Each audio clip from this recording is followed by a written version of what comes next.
बिस्मिल्लाहिर्रहमानिर्रहीम। अस्सलाम वालेकुम। शौहर का दोस्त काफ़ी अमीर था जबकि हम लोग मुफलिसी की ज़िंदगी गुजार रहे थे। शौहर के दोस्त की बीवी की जैसे ही वफात हुई तो शौहर कहने लगा कि मैं उसके दिल में जगह बनाऊं। अपने शौहर के मुंह से ये बात सुनकर मैं हैरान हो गई थी क्योंकि मैं अपने शौहर से काफ़ी मोहब्बत करती थी, मगर ऐसे कैसे कर सकती हूँ। पर जैसे ही शौहर ने अपने दोस्त का वो राज बताया तो मैं भी तैयार हो गई थी। मेरे शौहर ने मुझे उसके साथ रहने की इजाज़त दी थी। मेरा दोस्त घर पर आ रहा है, तुम अच्छा से तैयार हो जाओ ताकि वो तुम्हें देखता ही रहे। ये वो अल्फाज थे जो मेरे शौहर ने मुझे कहे थे। ये अल्फाज सुनकर मैं हैरान होने लगी कि आखिर मेरे शौहर को क्या हो गया है। इसका दिमाग तो ठीक है, वो कैसी बातें कर रहा है। मेरी शादी को 2 साल हो गए थे। अपने शौहर का मैं हर हाल में साथ देती थी, कभी भी 2 सालों में शौहर को अकेला ना छोड़ा। हमारे माली हालात खराब थे, शौहर को इसकी फिक्र थी, लेकिन मैं उन्हें तसल्ली देती कि वो मेहनत करते रहे, इन्हें इनका फल जरूर मिलेगा। मेरा शौहर परेशान रहता था। मैं अपने शौहर के हर दोस्त को जानती थी, उनके घर आना जाना हमारा लगा रहता था। मेरी दोस्ती उनकी बीवियों के साथ काफ़ी गहरी थी। शौहर के एक दोस्त उनसे बहुत ज़्यादा करीब था जिसका नाम अदनान था। उसकी बीवी भी मेरी दोस्त थी, लेकिन अचानक ही एक दिन उसकी बीवी की हालत बिगड़ने लगी। उसकी बीवी को कैंसर था जिसकी वजह से वो इंतकाल कर गई। शौहर ने जैसे ये खबर मुझे सुनाई तो मैं परेशान होने लगी।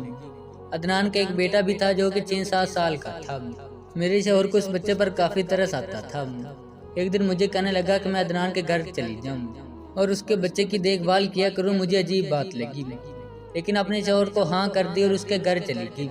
मैं सोचती थी कि इस बच्चे की देखभाल के लिए मैं इसे अपने घर ले जा सकती हूँ, लेकिन मेरे शौहर ने मुझसे उल्टी बात कही कि मैं अदनान के घर चली जाऊँ। लेकिन जब शौहर ने ही मुझे इजाज़त दे दी थी तो मैंने इस सोच को झटकट कर अदनान के बच्चे की देखभाल करना शुरू कर दी। अदनान को मैं अपना भाई ही समझती थी, वो भी मुझे बहन की तरह इज्जत देता।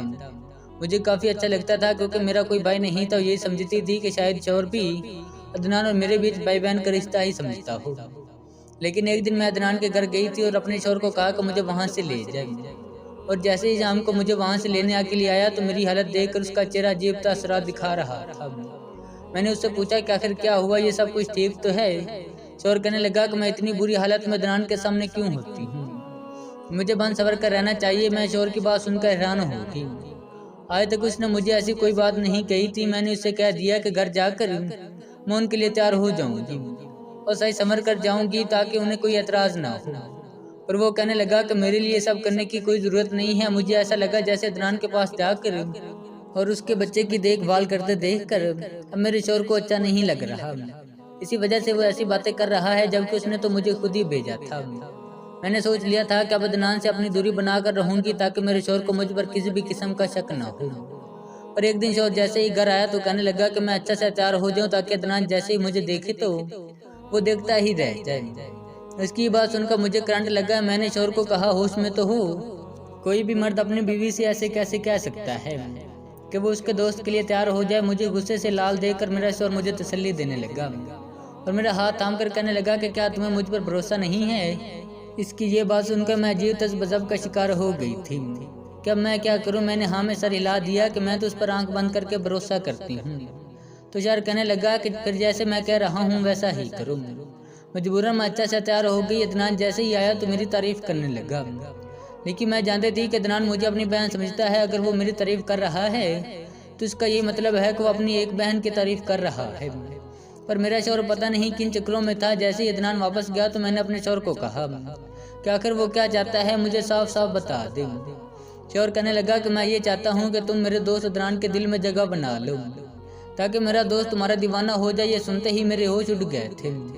मैंने अपने शौहर को झंझोड़ कर कहा कि वो होश में तो है, कैसी बैकी बैकी बातें कर रहे हैं। अगर कोई दूसरा सुनेगा तो क्या कहेगा कि एक शौहर अपनी बीवी से ये सब कह रहा है। मम पर शौहर कहने लगा कि वो पूरे होश आवास में है और दिमाग से काम ले रहा है। मैं शौहर से नाराज हो गई थी, उसे साफ इनकार कर दिया कि मुझसे ये सब नहीं होगा। शौहर कहने लगा कि अगर मुझे इसके साथ रहना है, अपनी ज़िंदगी सुकून से चाहिए, तो मुझे ये सब करना होगा।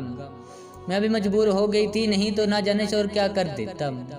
वो मुझे तलाक भी दे सकता था क्योंकि उस वक्त वो काफ़ी गुस्से में था। मैं उसकी बात मान गई और अदनान को अपनी तरफ राग़िब करने लगी। मेरा दिल काफ़ी दकता था कि जैसे मैं अपना भाई समझती हूँ, मुझे उसके साथ ये सब करना पड़ा। लेकिन ये सब कुछ मुझे अपने शौहर के कहने पर करना पड़ रहा था, वरना ना जाने मेरा शौहर मेरे साथ क्या करता। 2 महीने गुजर गए थे, लेकिन मैं नहीं जानती थी ये सब करवा के शौहर क्या चाहता है।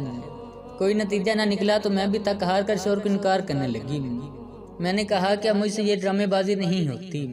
शौहर कहने लगा कि हम अपने प्लान की कामयाब होने के काफ़ी करीब हैं, अगर मैं इस वक्त पीछे हट गए, मैंने हार मान ली, तो शौहर का काफ़ी नुकसान हो जाएगा, इसलिए मैं पीछे नहीं हट सकती। पर इस रात मैंने शौहर से पूछ लिया कि आखिर इसका क्या मकसद है। मेरा सवाल सुनकर मेरा शौहर मुस्कुराने लगा और कहने लगा कि अदनान अपनी ज़िंदगी में अपनी दूसरी शादी तो ज़रूर करेगा, उसे भी तो औरत की ज़रूरत होगी और वो है भी काफ़ी अमीर। जो भी औरत उसकी ज़िंदगी में आएगी उसकी तो मौजें होंगी। ये सुनकर मैं हैरान थी कि इसमें आखिर हमारा क्या है, हम क्यों अदनान की ज़ाती ज़िंदगी में मदाखलत करें। और मुझसे कहने लगा कि क्या तुम नहीं चाहती कि जो औरत अदनान की ज़िंदगी में ऐशो इशरत करेगी और उस दौलत की मालकिन होगी वो तुम बनो। इसकी ये बात सुनकर मेरे हाथ पाँव फूल गए थे। मेरे शौहर को इतनी गंदी सोच थी।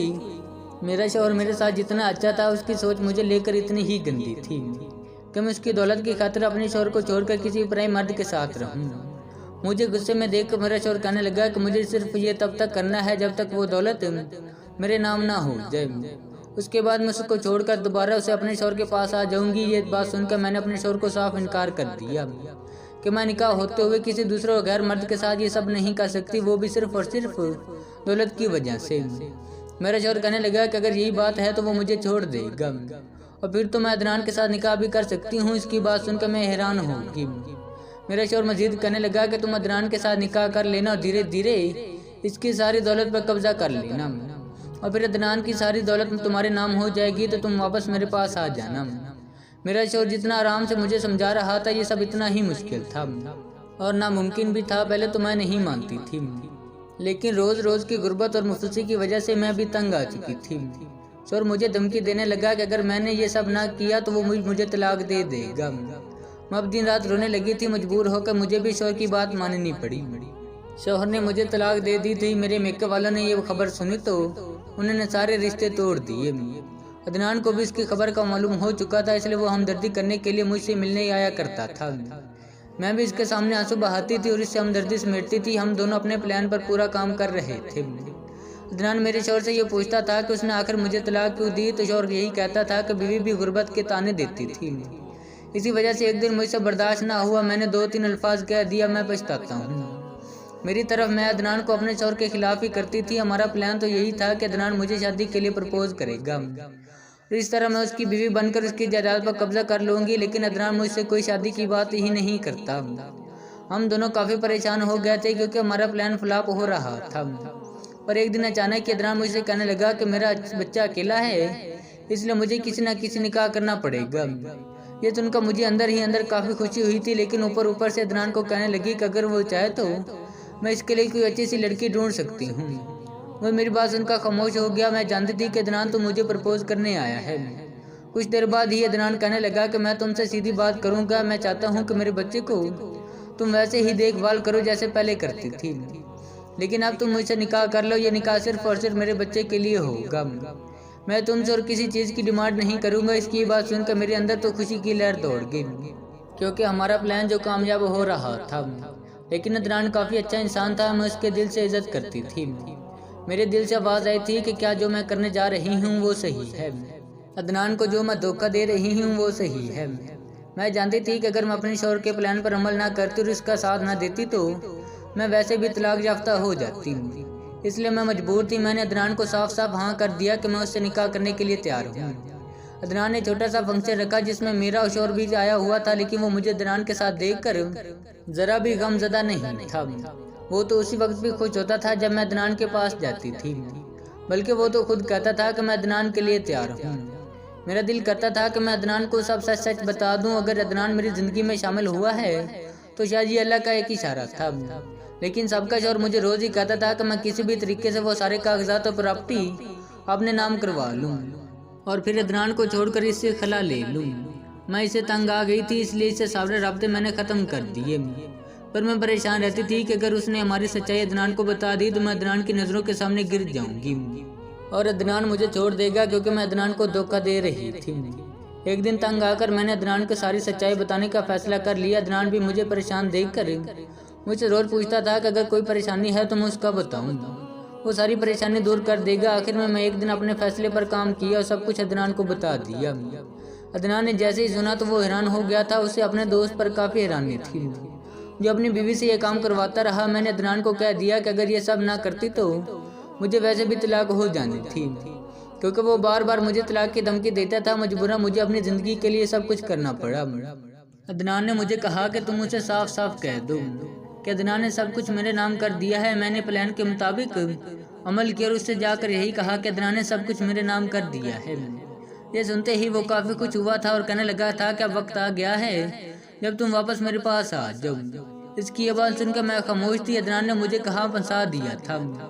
वो मेरी खामोशी समझ सकता था, इसलिए मुझे बार बार कह रहा था कि मैं खामोश क्यों हूँ। मैं जवाब दूँ। इतनी देर में अदनान वहाँ पहुँच गया था, इसलिए मेरा हाथ थामा और मुझसे पूछने लगा कि क्या मैं उसको छोड़कर उसके पास जाना चाहती हूँ। मैं काफ़ी बुरी फंस चुकी थी।